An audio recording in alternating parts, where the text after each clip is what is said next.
You know the story of the deserted island, the empty spot on the boat when it returned, the phone that was discovered at a friend's house instead of with Nolan, and the inconsistencies that have raised so many questions. We're not going to revisit those details here. Instead, this video focuses on a single question. Since Nolan Wells' family met with the prosecutor on July 15th, what has actually changed in this investigation? The answer is far more significant than many people realize. A newly released distress call, complete with an exact timestamp, is now available to the public. For the first time, you'll hear the voice of the person operating the boat as he called for help while stranded near Horn Island. Newly obtained GPS records also reconstruct the boat's movements throughout the entire day of July 4th, showing its location minute by minute. In addition, one individual has suddenly become central to the investigation in a way that hadn't happened before: Katie, the final person confirmed to have spoken directly with Nolan. Her account directly conflicts with the version of events given by the group of young men who were with him. There has also been a major procedural breakthrough. For the first time in this case, law enforcement and the independent team representing Nolan's family have agreed to examine the phone at the center of so much speculation together in the same room. We also need to correct an earlier statement regarding the funeral location, and later in this video, we'll share an important warning after nearly being misled ourselves while researching this update. Now imagine what life has been like for Nolan Wells' parents.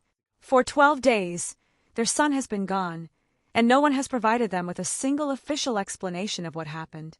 Every morning begins with uncertainty as they check their phones, wondering whether they'll finally receive genuine information or spend another day trying to separate facts from rumors. That has been their reality every hour since the morning of July 6th. Today we'll go through every confirmed development in the order it happened. There will be no speculation and no jumping ahead of the evidence, only verified information and what it truly tells us. Before moving forward, one reminder matters more than anything else. This investigation is still active. No one has been charged with a crime. The official cause and manner of Nolan Wells' death have not yet been released. Everything discussed in this video comes from verified news reports, public records, or statements made on the record by those directly involved. Let's begin with what may be the biggest development so far. For nearly 2 weeks, the explanation for why the boat departed Horn Island early without Nolan rested entirely on what others had happened. According to the friends, the boat suffered mechanical problems. Nolan's family, understandably, questioned that explanation. In a case filled with conflicting accounts, a claim that the bilge pump failed could easily sound like something created afterward to justify a difficult decision. That has now changed. It is no longer simply someone's testimony. There is an actual recording. This is the most significant update since our previous video. After submitting a public records request, several news organizations, including NBC News, obtained audio from the emergency call placed by the operator of the boat carrying Nolan's friends during the afternoon of July 4th. Part of that recording has now been released publicly. In the call, the operator, speaking clearly but with obvious urgency, says, "We are at the west tip of Horn Island and our bilge pump stopped working. We're sinking. Can you all please come?" The dispatcher responds by asking whether everyone aboard the boat is safe. The caller replies, Yeah, everybody is on board." He then adds that he wants to get the boat floating again and towed back. This marks the first time the public has heard direct, time-stamped audio confirming that the boat truly experienced a serious mechanical failure. It was not simply an explanation offered afterward. However, one point deserves close attention. The recording answers only one question. It confirms that the boat genuinely had mechanical trouble. It does not answer the biggest mystery in this case. Why wasn't Nolan Wells on the boat when it left Horn Island? The audio establishes only one confirmed fact. The boat encountered a serious problem, forcing the group to leave earlier than originally planned. Take a moment to consider what that means. What you're hearing is an authentic emergency unfolding in real time, not a story retold later after Nolan had disappeared, and not an explanation crafted once the case drew national attention. The call was recorded before anyone involved could have known that. Only hours later, every word they spoke would be examined by people across the country. According to reports based on the emergency records, the disabled boat was eventually towed for approximately 3 miles before it was able to operate normally again. So what impact does this have on the investigation overall? It does not solve the central question of what happened to Nolan after the boat departed. That mystery remains completely unresolved. But it does establish something equally important. One key portion of the friend's account is now supported by objective evidence, rather than relying solely on memory or personal testimony. As responsible reporters, it's important to recognize that discovering one verified fact doesn't automatically confirm every part of a larger story. The evidence now proves that the boat really did suffer a mechanical breakdown. That point is no longer in dispute. What remains unanswered, however, is why Nolan was not aboard when that breakdown occurred. That is an entirely separate question, and one that still has no confirmed answer. If the emergency recording captured one crucial moment, the GPS records reveal something even more valuable: the complete timeline of the boat's movements throughout that entire day. CBS News obtained this location data from the Mississippi Department of Marine Resources, the agency that directed the initial search before the Jackson County Sheriff's Office officially assumed control of the investigation on July 5th. Think of these GPS records as a movie replayed frame by frame. At 9:56 a.m., the boat departed from a private dock in the Ocean Springs area. It was the morning of Independence Day, and like countless holiday outings, everyone was likely excited for the day ahead, completely unaware of the tragedy that would eventually unfold. By 11:14 a.m., the boat reached Horn Island. Although the island has no cell service, no drinking water, and no permanent staff, it was far from deserted on a holiday. Numerous boats filled the shoreline while visitors enjoyed the water, music, and celebrations. Around 3 p.m., investigators reached the moment that has become one of the most important points in the entire case. This is the officially reported time Nolan Wells was last seen alive. That single timestamp has remained central to nearly every discussion surrounding the investigation. Sometime between 3 o'clock and 4 p.m., the boat began experiencing mechanical trouble, matching the emergency distress call that was later released. Then, at 4:31 p.m., another critical moment occurred. The boat departed Horn Island, but Nolan was no longer on board. One detail stands out immediately. The period between Nolan's reported last sighting and the boat leaving the island was only about 90 minutes. It wasn't several hours or the remainder of the afternoon. It was less than an hour and a half. According to the GPS records, between approximately 5:44 p.m. and 5:52 p.m., the boat returned to the same dock where the trip had started before continuing into the nearby waters of Fort Bayou. At 6:06 p.m., it arrived back at the dock once again, and by 7:19 p.m., it was removed from the water at the Fort Bayou boat launch. The records indicate that it was then transported overland, most likely on a trailer, back to the owner's home in Biloxi.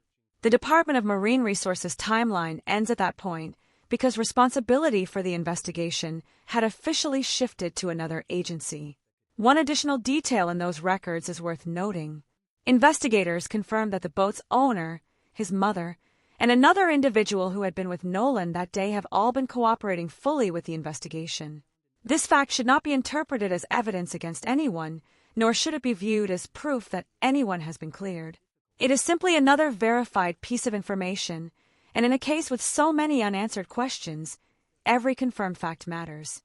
Looking at the broader picture, investigators now know where the boat traveled for nearly every moment it was operating on July 4th. 2 weeks earlier, that level of detail simply didn't exist. However, there is one important limitation. The GPS data only tracks the boat. It tells us nothing about Nolan's movements. After 4:31 p.m. on July 4th, there is still no confirmed location data, surveillance footage, or digital evidence showing where Nolan went, what he did, or who he may have been with. That missing period remains the largest gap in the entire investigation, and despite how detailed the GPS information is, it cannot answer that question. If one name has become the focus of this investigation, it isn't an investigator, prosecutor, or public official. It's Katie. Katie is the young woman Nolan met on Horn Island on July 4th, and she is the last confirmed person known to have spoken directly with him before he disappeared. Her account has become especially important because it directly conflicts with what Nolan's group of male friends has consistently said happened that afternoon. According to attorney Ben Crump, this contradiction is one of the most significant his legal team has identified during the investigation. The friends have maintained that Nolan told them he intended to stay behind on the island, so he could continue talking with Katie and would later find another ride back with a different group. Katie tells a completely different story. According to Ben Crump, she says Nolan told her that he was heading back to meet his friends and get on their boat. That difference is at the very heart of this case. The friends' version suggests Nolan voluntarily chose to remain on the island. Katie's version suggests he planned to return to the boat. Both accounts cannot be accurate at the same time. If the friends are correct, Nolan never intended to leave with them. If Katie is correct, then during the final confirmed conversation anyone had with Nolan, he was already on his way back to rejoin the boat. This is far more than a minor inconsistency. It separates two completely different versions of what happened during the final moments before Nolan disappeared. Katie's mother, Gracie McCormick, later addressed the situation publicly on Facebook after false rumors began circulating that Katie herself had also gone missing. She confirmed that her daughter was indeed with Nolan on Horn Island that day and that they eventually went their separate ways after talking. According to her, Katie has no knowledge of what happened to Nolan afterward. She also explained that Katie boarded a boat with her own friends, returned home with her parents that same day, and never looked back to see whether Nolan had made it onto his friend's boat. One clarification is also important. Gracie McCormick, Katie's mother, is not the same person as Ashley Cole, the Chancery judge mentioned in our previous update. Ashley Cole is the mother of Warren Hudson, one of the young men who was on Nolan's boat. These are two separate families discussing two different parts of the investigation, and keeping those distinctions clear is essential when following the facts accurately. Beyond the major contradiction over where Nolan intended to go, Nolan's family has also pointed out another inconsistency they believe deserves attention. According to official police records, Nolan was wearing black shorts when he disappeared. However, his mother, Christine Wansley, says a young woman who was on Horn Island that day, believed to be associated with Katie's group, contacted her and shared photographs from July 4th. In those pictures, Nolan appears to be wearing blue shorts rather than black ones, creating a conflict with the official description. On its own, this difference could easily be the result of a simple documentation mistake. Clothing descriptions can be recorded incorrectly, especially during the early stages of an investigation. Still, in a case where every detail is being carefully examined, even something as seemingly minor as the color of a pair of shorts becomes another question investigators may eventually need to clarify. Another timeline discrepancy has also surfaced. Nolan's close friend, Javen Williams, whom Christine Wansley herself identified in our previous update, told the Biloxi Sun-Herald that he believes he last saw Nolan sometime after 4 p.m., not around 3 p.m., which has consistently been cited as the official last seen time. While the difference may appear relatively small, it highlights an important reality. Even those closest to Nolan do not completely agree on one of the most basic facts in the case, exactly when he was last seen. The family has also spoken publicly about what they describe as suspicious experiences while trying to recover Nolan's personal belongings. His vehicle had been left at one of his friends' homes, and according to the family, retrieving his car keys proved unexpectedly difficult. They also explained that Nolan's phone was not immediately returned to them. Instead, they had to locate it themselves with the help of a family friend and a location-sharing application. It's important to approach each of these developments fairly, just as we've done since our very first report. None of these individual details, standing alone, proves that any wrongdoing occurred. A mistaken clothing description could simply be a clerical error. A friend's memory being off by an hour after spending an entire holiday on a crowded island filled with people and boats is entirely possible. Human memory is imperfect, particularly after long and stressful days. However, when these smaller inconsistencies are viewed alongside the much larger contradiction between Katie's account and the statements made by Nolan's friends, they become understandable reasons for both investigators and Nolan's family to continue searching for clearer answers. Looking at the other side of the situation, Ashley Cole, the mother of Warren Hudson, remains the only parent connected to the group who has publicly supported the friends' version of events. She has affirmed both the reported 3 p.m. timeline and the claim that the boat experienced mechanical problems. Ashley Cole herself was not present on Horn Island and is not a witness to what happened. Her son was among those who were there. Nevertheless, her public statements demonstrate that these are not anonymous individuals hiding behind silence. They are members of families with established ties to the Jackson County community, each standing behind what they believe happened that day. If we had to identify the development carrying the greatest legal significance since our previous update, it wouldn't be the emergency recording or the GPS records.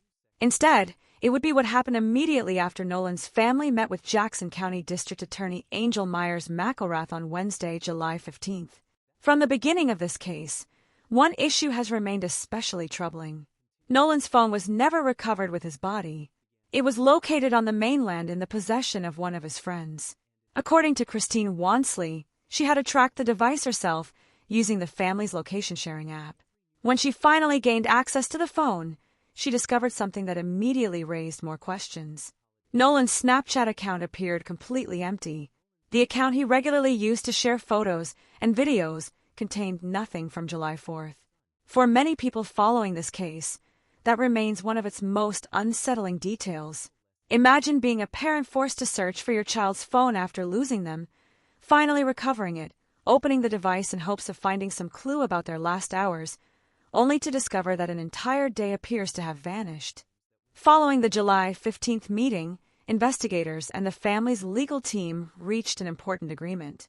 Rather than allowing only law enforcement or only an expert hired by the family to inspect the phone, both sides agreed that the examination would be conducted jointly. Representatives from each side will be present together throughout the forensic analysis. That agreement carries enormous importance because it directly addresses the family's greatest concern. Had only one side examined the phone, any conclusion, regardless of how accurate it might have been, would likely have been questioned by the other. Conducting the examination together removes that concern. Whatever evidence is ultimately found, both parties will have witnessed the process firsthand, making the results far more transparent and difficult to dispute. Trial attorney Dante Mills, who has participated in similar joint forensic examinations, recently explained why this approach matters during an appearance on Jesse Weber Live. He pointed out that digital evidence differs significantly from biological evidence, such as blood samples or tissue. Biological evidence can be affected through contamination if handled improperly by multiple parties. Electronic evidence works differently. Information such as text messages, timestamps, call records, and digital activity remains unchanged regardless of who is reviewing it. The data itself stays the same. In other words, if anything unusual occurred involving Nolan's phone, a properly conducted forensic examination should be capable of identifying it.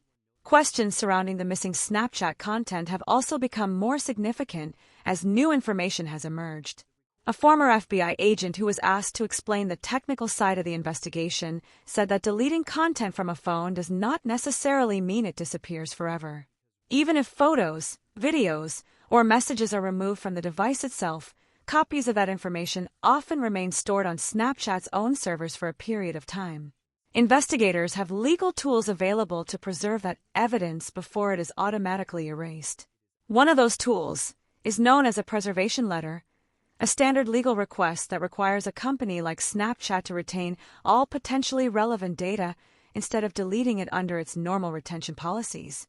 If investigators need additional access beyond that, they can seek a grand jury subpoena, which legally compels the company to provide the requested records. Sheriff John Ledbetter also confirmed to WLOX that the FBI is actively assisting with the digital evidence portion of this investigation. That represents a major shift in how this case is being handled. Investigators are no longer relying only on the memories and statements of the young people who spent that day on Horn Island. Federal investigators are now involved, using advanced digital forensic methods to determine whether any electronic evidence was intentionally altered, removed, or deleted. Of course, this doesn't automatically mean investigators will discover that evidence was deleted. It also doesn't guarantee they will find that everything remained untouched. What it does mean is that, for the first time since Nolan Wells disappeared, there is now a transparent investigative process, accepted by both law enforcement and the family's legal team, that is specifically designed to answer that question as accurately as possible. Not every development in a case is measured through forensic reports, legal filings, or electronic evidence. Some moments are defined entirely by the pain of family experiences while preparing to say goodbye to a loved one. This next update falls into that category. In our previous report, We stated that Nolan Wells' funeral was expected to take place at the Mississippi Coast Coliseum and Convention Center in Biloxi. We need to correct that information because accuracy is always more important than being first.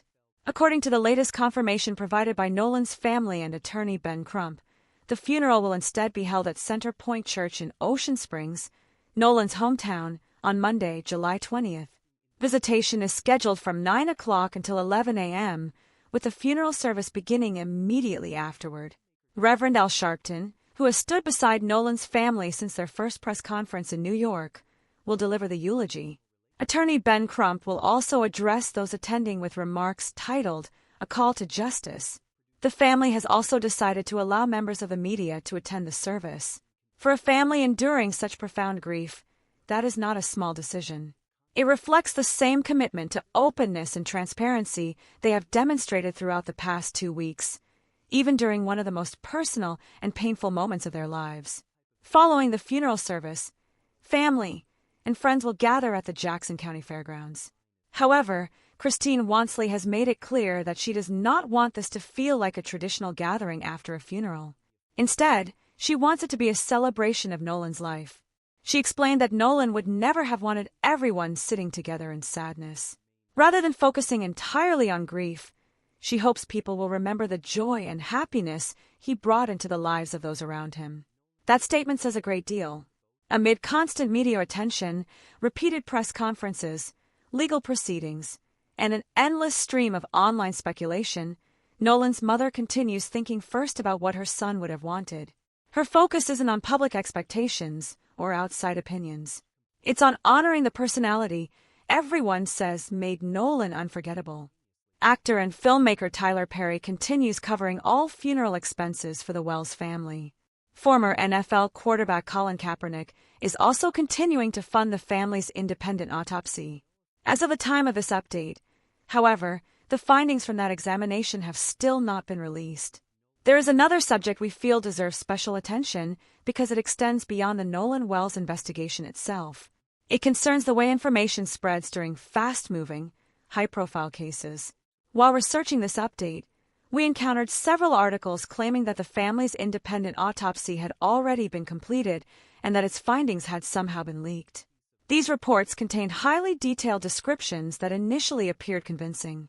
They referred to alleged defensive injuries, claimed the case had officially been reclassified, and even described a private forensic examination that supposedly lasted several weeks. Some articles quoted what appeared to be a respected forensic expert using polished, authoritative language that sounded entirely believable. At first glance, those stories seemed credible, so we verified every claim. After checking each detail against established news organizations and publicly available records, we found no evidence supporting any of those reports. None of the major news outlets, including CNN, ABC News, CBS News, NBC News, WLOX, Rolling Stone, Mississippi Today, or News Nation, had published or confirmed those claims. The forensic specialist being quoted could not be found in any public directory, professional database, or official record. Instead, the articles originated from websites with no established history of reporting on criminal investigations or legal matters. Their content consisted largely of vague language, unrelated statistics, and dramatic writing designed to appear urgent while offering no verifiable evidence. The conclusion became unavoidable. Those reports were fabricated.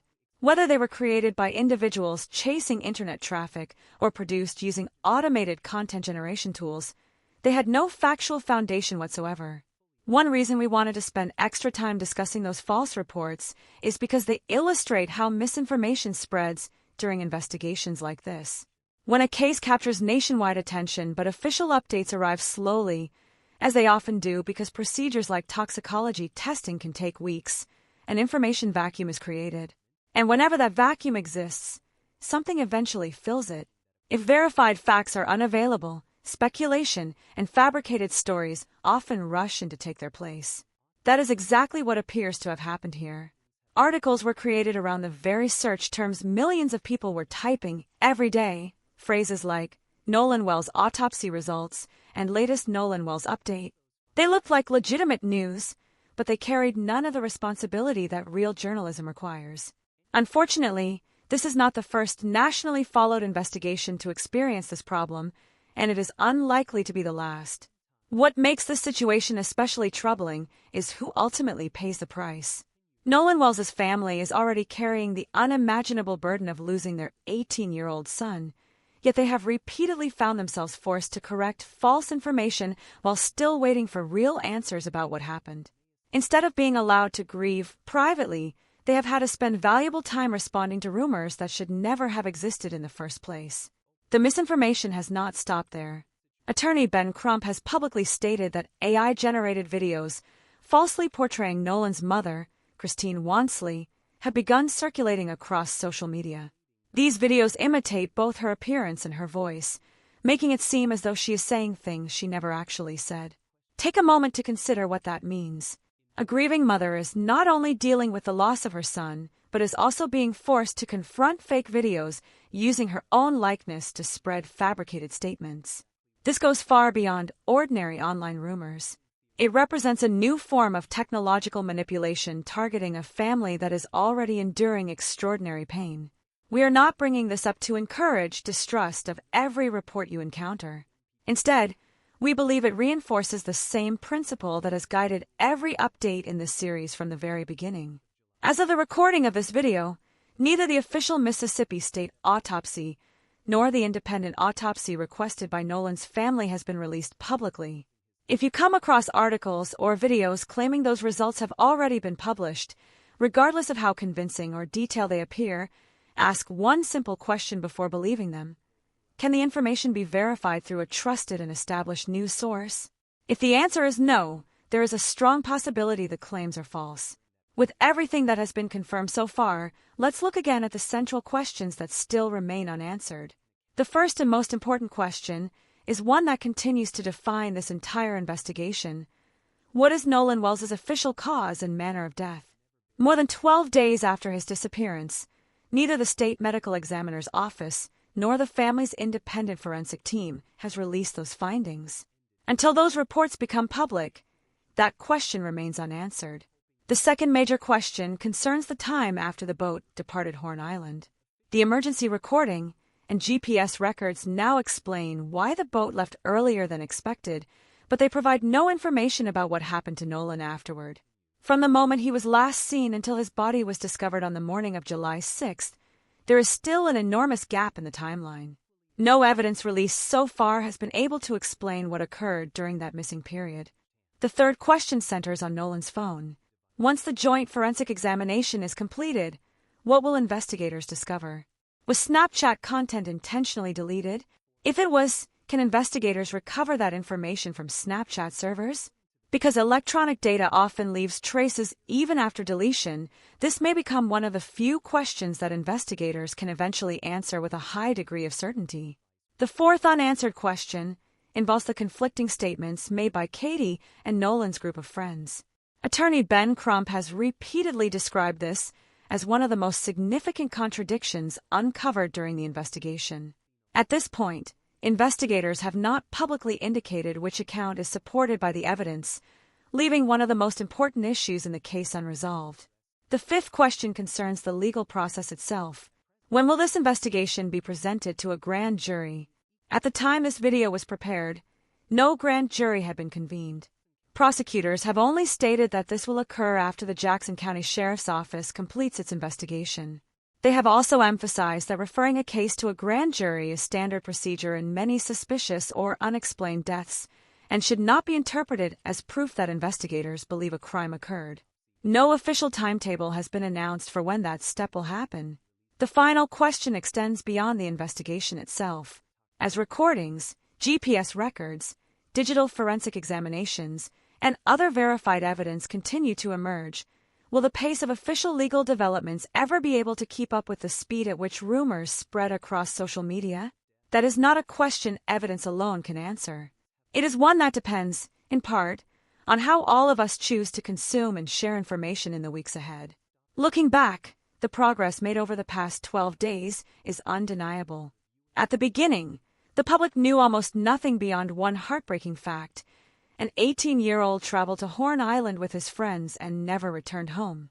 Today, investigators have a time-stamped emergency recording, a detailed GPS reconstruction of the boat's movements, a joint agreement allowing both sides to examine Nolan's phone together, direct FBI involvement in the digital evidence, and a family that continues searching for answers while also battling wave after wave of misinformation. These developments represent genuine progress. At the same time, they reveal something equally important. Every new confirmed fact sharpens the investigation, but it does not necessarily reduce the number of unanswered questions. Instead, those questions become more focused, gradually bringing the overall picture into clearer view without yet revealing every missing piece. On Monday, July 20th, Nolan Wells' family, friends, and community will gather at Center Point Church in Ocean Springs to remember him, not as a headline or the subject of national debate, but as a son, a friend, and an 18-year-old whose smile continues to be remembered by everyone who knew him. The joint examination of his phone will begin soon, and both the official and independent autopsy results remain pending. Until those findings are officially released, there is only one responsible course of action: wait for confirmed evidence rather than speculation. That is exactly what Nolan's family continues to do, and it is the same standard we will continue to follow. When verified information becomes available, we will report it. Until then, every unanswered question remains exactly that, unanswered. As the funeral approaches, Nolan Wells' family and the Ocean Springs community are preparing to say goodbye to someone they knew not as the center of a national investigation, but as a son, a friend, and a young man whose kindness and smile left a lasting impression on those around him. At the same time, investigators continue working through evidence that could eventually answer the questions that have remained unresolved since the beginning of this case. One of the most significant developments expected in the coming days is the joint forensic examination of Nolan's phone. Because representatives from both law enforcement and the family's independent legal team will be present throughout the analysis, the process is intended to provide transparency and reduce concerns that either side could later challenge the findings. Whatever information is ultimately recovered, or not recovered, both parties will witness the examination together. The release of the official autopsy findings and the independent autopsy remains another major milestone still ahead. Those reports continue to be among the most anticipated pieces of evidence in the entire investigation. Until they are officially completed and released, no verified conclusions can be drawn regarding Nolan Wells' cause or manner of death. Throughout this investigation, one lesson has become increasingly clear. Confirmed evidence has slowly replaced assumptions, yet every answer has uncovered new questions. The emergency distress call established that the boat truly experienced mechanical failure. GPS records reconstructed the vessel's movements throughout July 4th. Digital forensic experts have become involved in examining electronic evidence. Even so, the most critical questions remain unanswered. Investigators still do not know exactly what happened to Nolan after the boat departed Horn Island. They have not publicly explained the contradiction between Katie's account and the statements given by Nolan's friends. The official cause of death remains pending, and the digital examination of Nolan's phone has yet to reveal its findings. At the same time, the case has highlighted another challenge that extends well beyond this single investigation: the speed at which misinformation spreads online. False reports, fabricated autopsy claims, and AI-generated videos have circulated alongside legitimate reporting, creating confusion for both the public and, more importantly, Nolan's family. Distinguishing verified facts from speculation has become just as important as following the investigation itself. For that reason, every confirmed development matters. Each verified document, official statement, public record, and forensic finding gradually adds another piece to the overall picture. Progress is being made, but the investigation remains incomplete, and many of the answers people are waiting for simply do not exist publicly yet. Looking back over the past 12 days, the difference is remarkable. At the beginning, the public knew little more than the heartbreaking fact that an 18-year-old traveled to Horn Island with friends and never returned home. Today, investigators have authenticated emergency communications, detailed GPS tracking data, a cooperative forensic review of Nolan's phone, FBI assistance with digital evidence, and continued cooperation from those involved in the investigation. Those are meaningful developments, but they also remind us that evidence does not always provide immediate closure. Sometimes it narrows the focus instead, eliminating certain possibilities while leaving the most important questions unresolved. Rather than simplifying the investigation, each confirmed fact has made the remaining mysteries even more precise. In many ways, the investigation resembles a photograph slowly coming into focus. More details become visible over time, but the complete image still cannot be seen. Every verified piece of evidence sharpens the picture, yet several essential parts remain missing. On Monday, July 20th, family members, friends, and members of the Ocean Springs community will gather at Center Point Church to honor Nolan Wells' life. They will remember him not as a subject of headlines or online debate, but as the person they knew personally, a son, a loyal friend, and an 18-year-old remembered for the smile that so many people continue to mention. Meanwhile, the next major developments remain ahead. The joint examination of Nolan's phone is expected to move forward, and investigators continue waiting for both the official and independent autopsy reports. Those findings may answer some of the questions that have remained unresolved since this case began, but until they are officially released, speculation cannot replace evidence. That is why we will continue following the same standard we have maintained from the very beginning. We will not attempt to fill unanswered questions with assumptions, rumors, or unverified claims. Like Nolan's family, we will wait for confirmed information before drawing conclusions. When official developments occur, they will deserve careful attention. Until then, the responsible approach is to allow investigators to complete their work and to rely only on facts that have been verified through credible sources. As this case continues to unfold, one thing remains certain. Every confirmed detail moves the investigation forward, but every unanswered question still deserves patience rather than speculation. The search for the truth is ongoing, and only verified evidence, not rumors, social media theories, or fabricated reports, will ultimately provide the answers everyone has been waiting for.